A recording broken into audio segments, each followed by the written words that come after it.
এখানের নিয়মকানুন সব কিছুই আলাদা, পূজা পার্বণ সব কিছুই আলাদা। তো আমি বাড়ি থাকতে কিন্তু কখনো এরকম দেখিনি, মানে এখানে যে সমস্ত নিয়মকানুন বা যেভাবে পূজা প্রচলিত হয় আমাদের ওখানে কিন্তু এমনটা হয় না।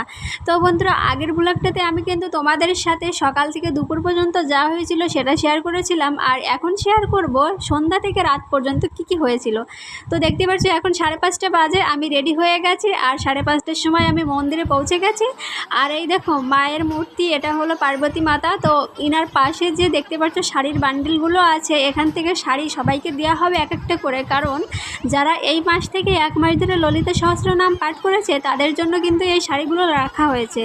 তো এখন বাজে হলো 6:30। তো এখন কুমকুম পূজার জন্য সবাইকে বসিয়ে দিয়েছে, আর এখন কুমকুম পূজা শুরু হবে।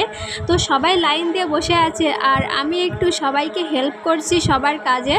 তো এই যেখানে দেখতে পাচ্ছ অনেক কয়টা গামলা আছে, এর ভিতর ফুল রাখা আছে, তারপরে আরও কিছু পাত্রে কর্পূর, তারপরে পান পাতা, অনেক কিছু রাখা হবে, তারপর সেইগুলো সবাইকে দেওয়া হবে এক এক করে। তো আমি একটু কাজে এগিয়ে দিচ্ছিলাম, তার জন্য আমি আমার জায়গাটা সিলেক্ট করতে পারিনি।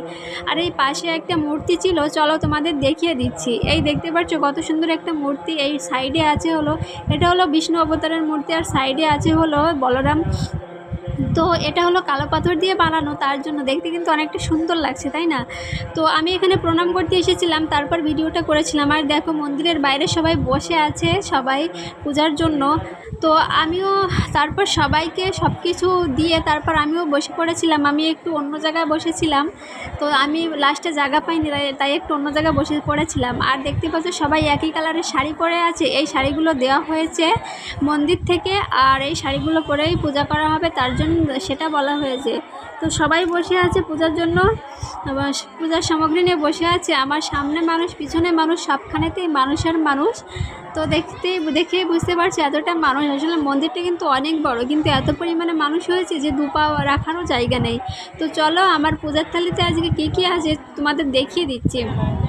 দেখতে পাচ্ছ নারকেল আছে, তারপরে আছে কুমকুম, তারপরে আছে অক্ষিন্তালু, হলুদ, আর আছে কর্পূর, তারপরে আছে গ্লাসে জল আর বেলি ফুল।